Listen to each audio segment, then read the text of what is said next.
Video है और ये जबरदस्त वायरल हो रहा है और इसमें केंद्रीय मंत्री श्री नरेंद्र सिंह तोमर जी के बेटे देवेंद्र तोमर जी बड़ी पैसे की लेन देन करते हुए प्रतीत हो रहे हैं।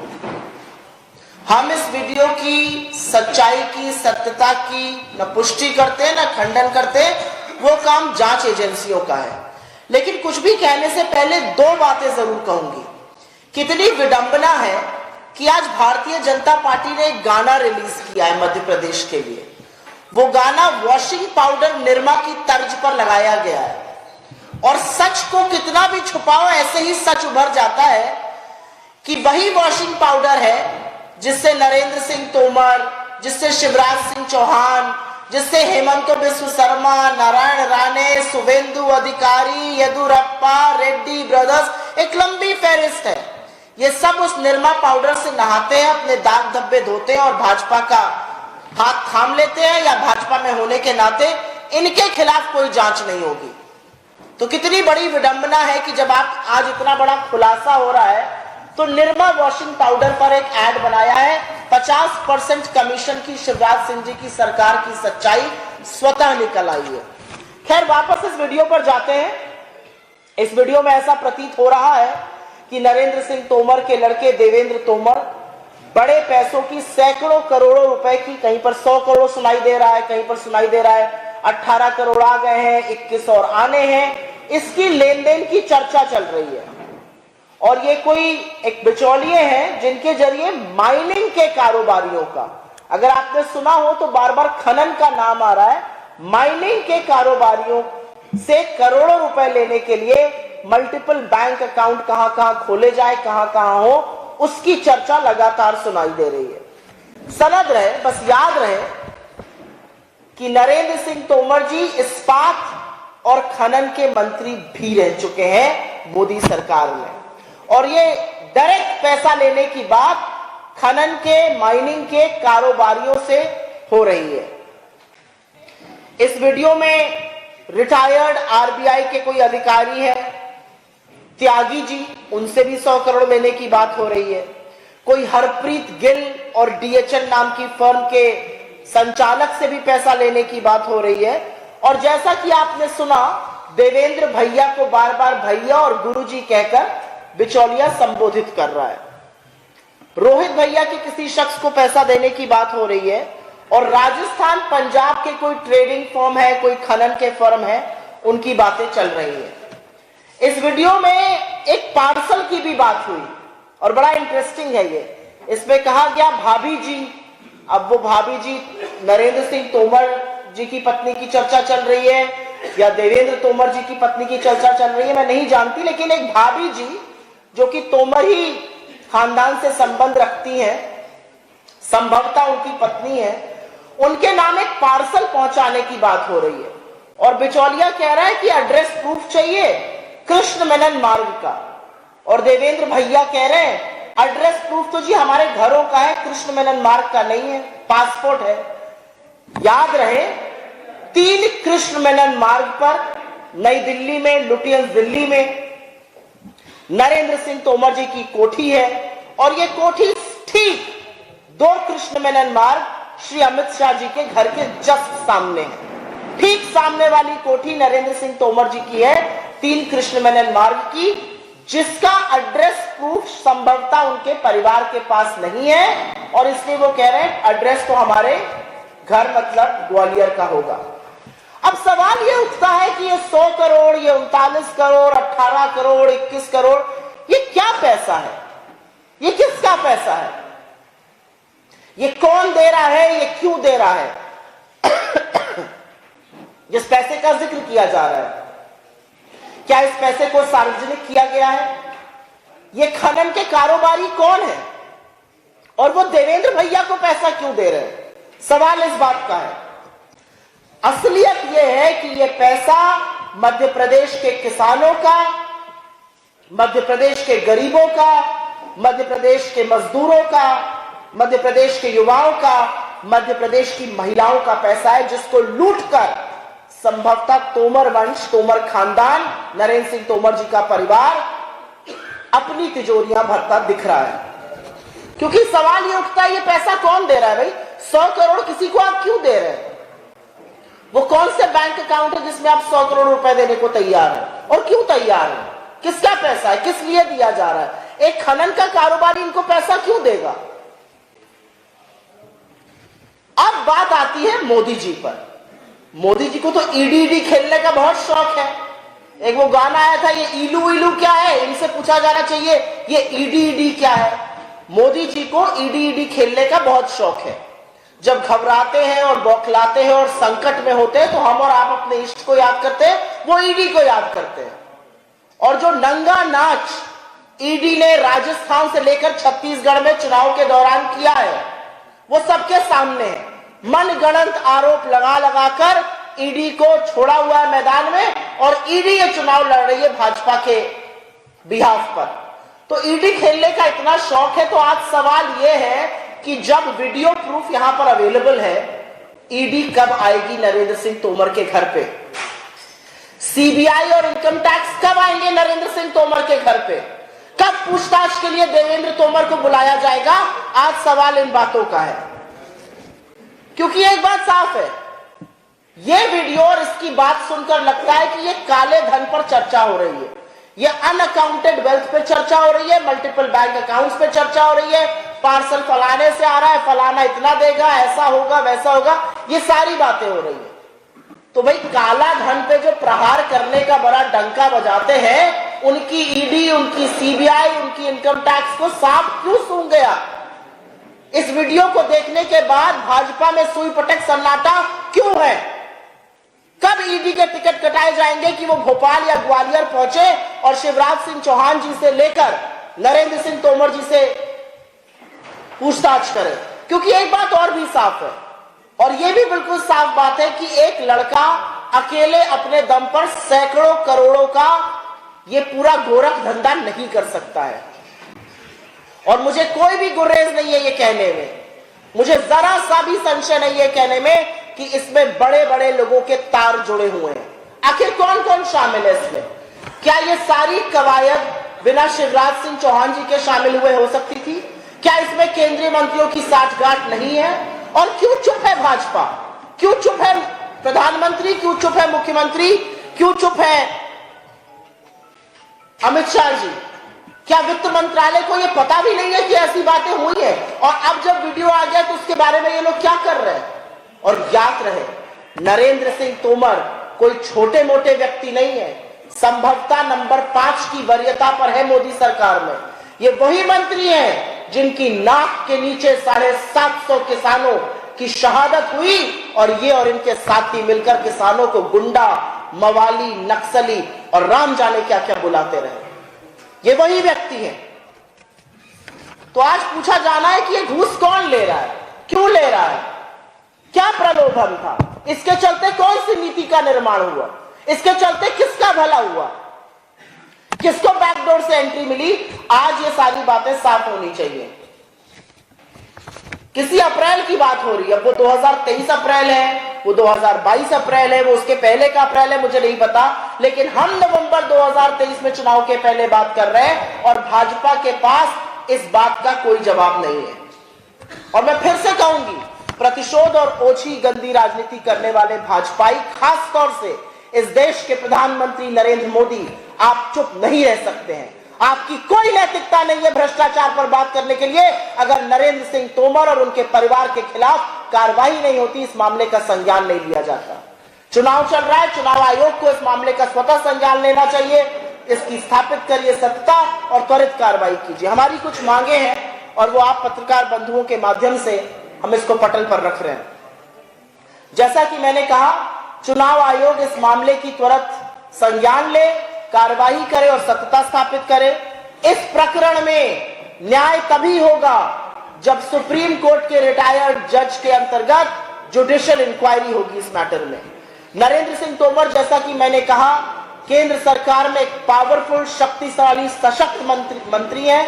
उनको बर्खास्त किया जाना चाहिए जब तक इस मामले की छानबीन ना हो जाए और रिपोर्ट ना आ जाए, क्योंकि ऐसा प्रतीत होता है साफ तौर से कि ये काला धन है, तो मनी लॉन्ड्रिंग का केस रजिस्टर हो और ईडी इस मामले की शुरुआत करे। ईडी जिसको सांप सूंघ गया है, सीबीआई जिसको सांप सूंघ गया है, इनकम टैक्स जो मौन है वो इस मामले का संज्ञान ले, केस रजिस्टर करे और इस पर कार्रवाई शुरू करे। भारतीय जनता पार्टी, यहां के मुख्यमंत्री, प्रधानमंत्री और गृह मंत्री इस मामले पर अपनी चुप्पी तोड़े, क्योंकि आपकी चुप्पी संरक्षण है भ्रष्टाचार के लिए। और अंत में मैं सिर्फ इतना कहूंगी, नरेंद्र सिंह तोमर जी एक बहुत शक्तिशाली व्यक्ति, दिल्ली में ही नहीं उससे भी ज्यादा शक्तिशाली मध्य प्रदेश में है, और जब तक उनका लड़का बाहर रहेगा वो किसी भी इन्वेस्टिगेशन को फ्री और फेयर नहीं कर सकता है। संज्ञान लेकर उनकी गिरफ्तारी हो और इस मामले की जांच हो। आपके सवालों का मैं स्वागत करती हूं। मैंने कि जैसा कहा, ये सोशल मीडिया पर एक वीडियो था, ये वायरल हुआ, तमाम लोग इस पर प्रतिक्रिया कर रहे हैं। वीडियो से प्रतीत हो रहा है साफ तौर से कि ये उनके बेटे हैं। इसका सत्यापन हम नहीं कर रहे, लेकिन हाँ, हम डंके की चोट पर यह कह रहे हैं कि सार्वजनिक जीवन में रहने वाले लोगों के ऊपर अगर ऐसा आक्षेप, अगर ऐसा आरोप लगता है तो वो शक्तिशाली पदों पर नहीं बैठ सकते हैं। Caesar's wife has to be above suspicion, और न्याय और मर्यादा और नैतिकता की डिमांड है कि नरेंद्र सिंह तोमर अपने पद से तुरंत इस्तीफा दे या बर्खास्त किए जाए। आपके सवाल।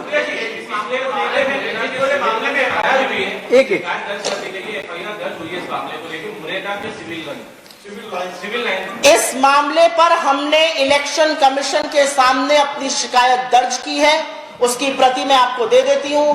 इलेक्शन कमीशन को हमने अपनी शिकायत भी दर्ज करी है, उनके संज्ञान में भी इस मामले को लाए हैं। आप कितनी भी एफआईआर दर्ज कर लीजिए, आप सवाल का जवाब दीजिए ना। आज तो सवाल आपसे पूछे जा रहे हैं, और फ्री एंड फेयर इंक्वायरी तभी संभव है जब आप एक सशक्त पद पर, एक बहुत इंफ्लुएंशियल पद पर नहीं बैठे हैं। आप कहीं कहीं से लोगों को खड़ा कर देते हैं, उनके कनपटी पर गोली लगाते हैं और कहते हैं वो दूसरों के खिलाफ बयान दे। आपके सामने तो वीडियो है, क्या एफआईआर है मैं ये जानना चाहती हूं। और क्या सार्वजनिक जीवन में रहने वाले लोग एक एफआईआर के पीछे छुपेंगे?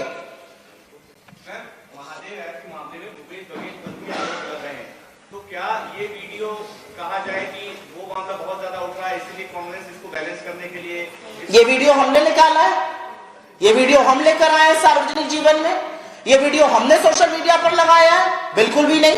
ये वीडियो हमें मिला सोशल मीडिया पर, ये वायरल हो रहा था। आप ही के कुछ पत्रकार साथियों ने इस वीडियो के बारे में संज्ञान लेकर ट्वीट किया, किसी ने फेसबुक पर डाला। जब हमने ये वीडियो देखा और प्रमुख विपक्ष होने के नाते हम बिल्कुल इसको उठाएंगे, क्योंकि ये मध्य प्रदेश के लोगों की लूट है और इसको उठाना हमारा परम धर्म है। और मुझे नहीं लगता कि ये बैलेंसिंग एक्ट की जो आप बात कर रहे हैं ऐसा हम करते हैं। हम तो डंके की चोट पर कह रहे हैं। हमारे तो मुख्यमंत्री ने अमित शाह जी का चैलेंज स्वीकार कर लिया, वो तो सीना ठोक के कह रहे हैं आइए मैदान में करिए बहस। क्यों भाग रहे हैं अमित शाह जी? मेरा अपना मानना यह है कि जो महादेव ऐप की कंट्रोवर्सी है उस पर मोदी सरकार पूरी तरह से संलग्न है। मेरा अपना मानना है कि मोदी सरकार के हाथ काले हैं। कल जाकर आपने महादेव ऐप बैन करी, जबकि मार्च से छत्तीसगढ़ की पुलिस कह रही है इस ऐप को बैन करिए और दुबई से लोगों को गिरफ्तार करिए। क्या आपकी मजबूरी है ऐप ना बैन करने की? और आप इधर उधर से कभी अपने कार्यकर्ता को, कभी अपने ड्राइवर को खड़ा कर दीजिए, वो किसी के खिलाफ भी कोई बोलेगा अरे मुझे ईडी दे दीजिए 2 दिन के लिए, सारे नेता इनके जेल में नजर आएंगे। और कौन कौन से मोदी भाग जाएंगे ये मैं आपके सामने कहना नहीं चाहती हूँ। 48 घंटे के लिए ईडी मेरे हाथ में दीजिए आप।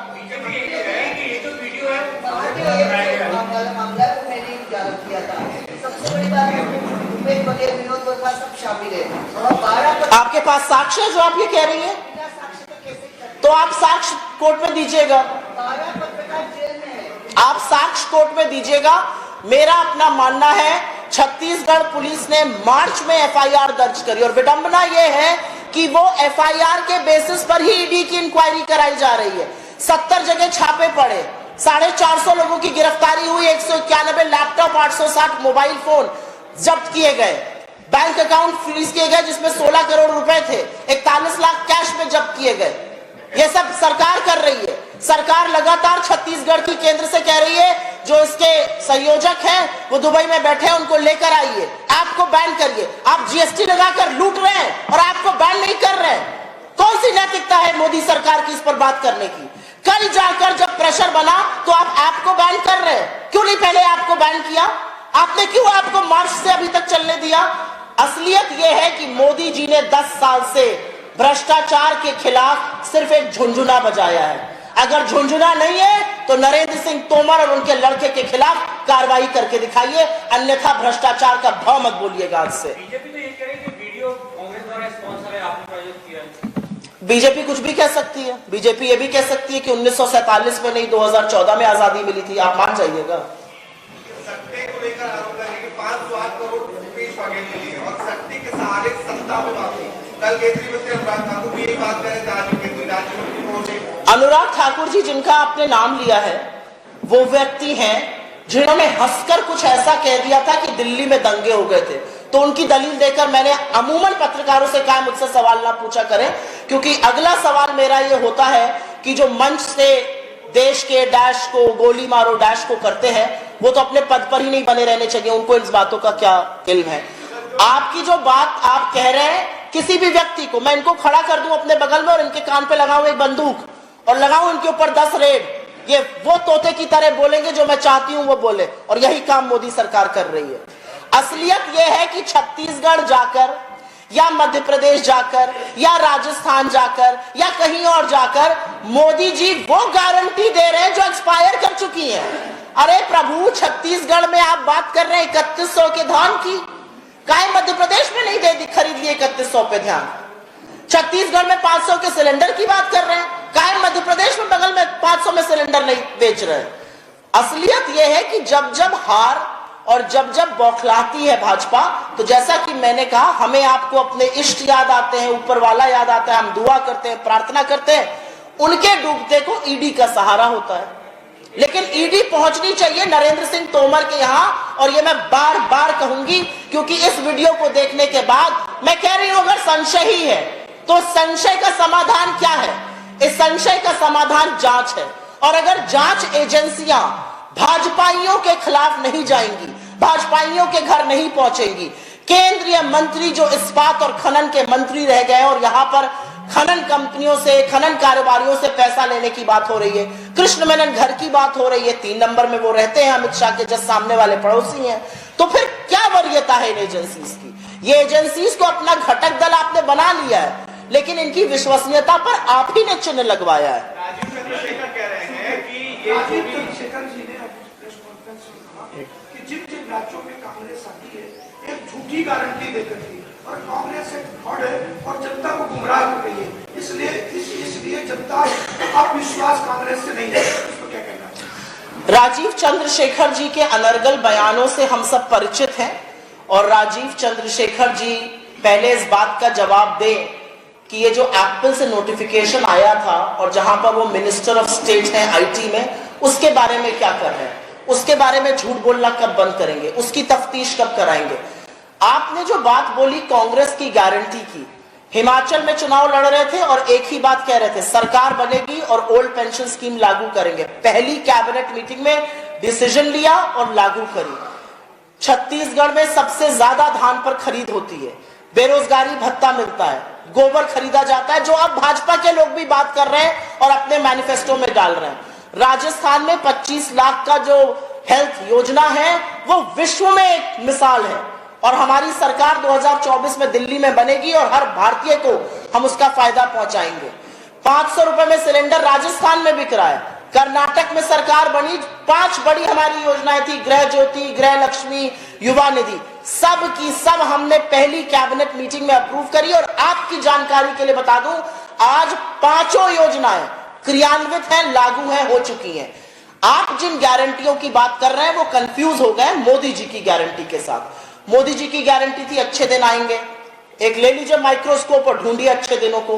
मोदी जी की गारंटी थी 15 लाख रुपए आएंगे, 2 करोड़ सालाना रोजगार बनेंगे, रुपए और डॉलर का दाम एक हो जाएगा, 83 के पार हो गया है, पेट्रोल और डीजल 40 पे बिकेगा। इन सब गारंटीज, इन सब जुमलों में मुझे लगता है उनके मंत्री कंफ्यूज हो गए। जिनकी गारंटी और वारंटी दोनों एक्सपायर कर चुकी है, वो हम पर क्या आरोप लगाएंगे? कांग्रेस ने तो कहा है, कांग्रेस धोखा है और एक व्यक्ति पूछेगा तो सवाल का जवाब दूंगी, इनके बाद आपके पास आ जाऊंगी, 2 मिनट बैठ जाइए। अखिलेश जी ने ये कहा है कि कांग्रेस पार्टी झूठ बोलती है और धोखा देती है, इससे कोई समझौता नहीं, हमारा आगे भी होगा। तो इस पर आपने क्या? नहीं, मुझे लगता है आपने उनके कथन को जरा ज्यादा बढ़ा दिया। मैंने उनका कथन सुना भी है और पढ़ा भी है। उन्होंने उतना नहीं कहा है जितना आप बोल रहे हैं। जी,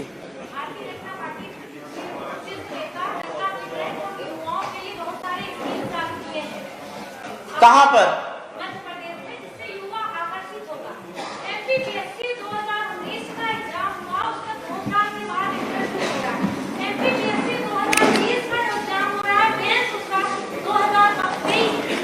सवाल क्या है? सवाल ये है कि जब आपकी सरकार आएगी तो इसको किस तरह से कंट्रोल करेगी? युवा जो पढ़ने वाले बच्चे हैं वो क्या आशा रखेंगे? बहुत अच्छा सवाल है आपका। मैं खुश हूं कि किसी ने तो युवाओं पर, किसी ने तो जॉब्स पर, किसी ने तो परीक्षाओं पर सवाल पूछा। 18 साल का शासन है और 18 साल जब आप शासन में रहते हैं और आप चुनावों में जाते हैं तो आप अपना रिपोर्ट कार्ड दिखाते हैं और उस पर वोट मांगते हैं। छत्तीसगढ़ और राजस्थान में हम बड़ी बड़ी बातें नहीं बांट रहे हैं, हम अपने रिपोर्ट कार्ड पर डंके की चोट पर सीना ठोक के वोट मांग रहे हैं। 18 साल शासन चलाने के बाद आपको वोट मांगना पड़ रहा है। हम आएंगे तो ये होगा, ना आप आएंगे ना ये होगा। असलियत यह है कि अगर आप हमारा वचन पत्र भी पढ़िए, और इसके बारे में हमने अपने अन्य राज्यों में भी चर्चा करी है, हम बेरोजगार लोगों के लिए कुछ आर्थिक सहायता की बात कर रहे हैं और एक जॉब्स कैलेंडर की बात कर रहे हैं कि जॉब्स कैलेंडर परीक्षा के नोटिफिकेशन से नियुक्ति पत्र तक कुछ पड़ाव होते हैं और अगर उनमें से कोई भी पड़ाव टूटता है, मान लीजिए पेपर लीक हो जाता है, तो कानूनी रूप से एक प्रावधान होना चाहिए कि कितनी जल्दी सेकंड सेट, कितनी जल्दी वो हो सके, जिससे एक निश्चित समय में परीक्षा से लेकर नियुक्ति हो। वो युवाओं के लिए बहुत बड़ा भरोसा है। कर्नाटका के बारे में भी राजीव चंद्रशेखर ने ये कहा है कि जितनी भी आपने 5 गारंटी दी है उनमें तो मैक्सिमम फेल है और उन्होंने उदाहरण दिया कि अभी तक 50 किसान 3 महीने में मर गए हैं अपने लोन और खाद बीज और इसके चक्कर में। दूसरे ये कि विधायकों को फंड नहीं मिल रहा है जिससे अपने इलाके में काम करा। इस पर आपको क्या कहना? कर्नाटक में जो हमने बस सेवा फ्री करी उससे महिलाओं के हाथ में 2,500 से 3,000 रुपए आया। वो खैरात नहीं है, वो महंगाई से रिलीफ है, वो महंगाई से राहत है जो 10 सरकारों में एक में भाजपा ने नहीं करी।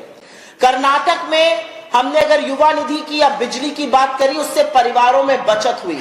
कर्नाटक में हमने बोला हम गरीबों को 5 किलो प्रति व्यक्ति अनाज देंगे, चावल देंगे। मोदी सरकार ने छल रचा और हमसे कहा हमारे पास चावल नहीं है, जबकि छत्तीसगढ़ में उन्होंने कहा था हम 86 मीट्रिक टन धान खरीदेंगे, चावल खरीदेंगे, और खरीदा सिर्फ 61 मीट्रिक टन। ये उनका दोगलापन है, ये उनकी दोहरा मापदंड है। हमारी जो जो योजनाएं हैं उससे लोगों को फायदा हो रहा है और आने वाले चुनावों में सपाट होने वाली है भाजपा लोकसभा में कर्नाटका में। तो ये जो सारे लोग बोल रहे हैं ये लोकसभा का चुनाव लड़ने जब कर्नाटका में जाएंगे तो इनको जनता अपने आप सबक सिखाएगी, क्योंकि जनता के लिए काम करना हमारा परम दायित्व है। हम फिर से कहेंगे, नरेंद्र सिंह तोमर, देवेंद्र तोमर, उनके लड़के की ये बातचीत वीडियो पर है, इसका संज्ञान लेकर एजेंसीज को, इसका संज्ञान लेके ईडी को, सीबीआई को, इनकम टैक्स को कार्रवाई करनी चाहिए, करनी पड़ेगी। litigation basis as a legal recourse to take this complaint any further, but you are not doing it, but only making a mere relying on an FIR and a complaint to one selection commission. When you have writ litigation before you, why are you not taking that recourse to direct it? So what do you expect us as a responsible opposition to do? To keep quiet about it and not do a press conference? What do you know we are doing next? Are you pre-guessing what I'm going to do next? Are you preempting me?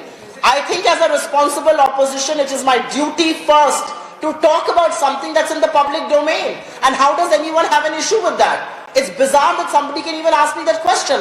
As a responsible opposition, I see a video where clearly the man is talking about black money, where clearly the man is talking about unaccounted wealth, where clearly the man is talking about graft, which is coming from the mining barrels.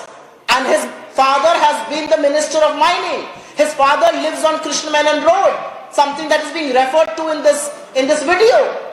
So what do you expect the opposition to do?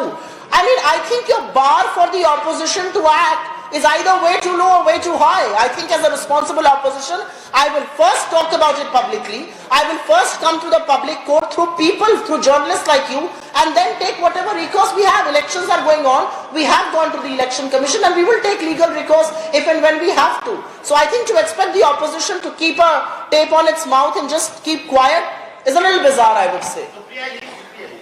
आप कर्नाटक जीती, आप हिमाचल जीती, मध्य प्रदेश में चुनाव है, जांच एजेंसियों की लगातार बात हुई, तो कांग्रेस को कुछ ऐसा सस्पेक्ट है कि यहाँ पर ये चुनाव इफेक्ट डाल सकती है जांच एजेंसियां? क्या, किस, कहां पर? आप कर्नाटक में आप, मैं सवाल समझ गई, कहां पर इफेक्ट डाल सकती है? नहीं, मुझे नहीं लगता। मुझे लगता है कि जहां जहां भाजपा खतरे में होती है वहां पे उभरना चाहती है तो जांच एजेंसी भेजती है।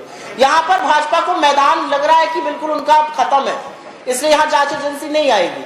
मुझे ऐसा लगता है छत्तीसगढ़ और राजस्थान में उनको हो सकता है लग रहा हो, वहां पर भी नहीं आने के। मेरा अपना मानना है कि मोदी जी ने जांच एजेंसियों को अपना सबसे प्रबल घटक दल बना दिया है, इसीलिए जांच एजेंसियों की विश्वसनीयता आज खत्म है। और अगर जांच एजेंसियों के लोग ये बातें सुन रहे हैं और जरूर सुन रहे होंगे, तो आपकी भी प्रामाणिकता, आपकी भी विश्वसनीयता, आपकी भी क्रेडिबिलिटी इस बात पर निर्भर करती है कि आप इतने बड़े मामले में संज्ञान लेकर क्या करते हैं। धन्यवाद। एक तो शराबबंदी एक बहुत बड़ा विषय है। उमा भारती शराबबंदी की मांग करते करते हिमालय चली गई, ठीक है,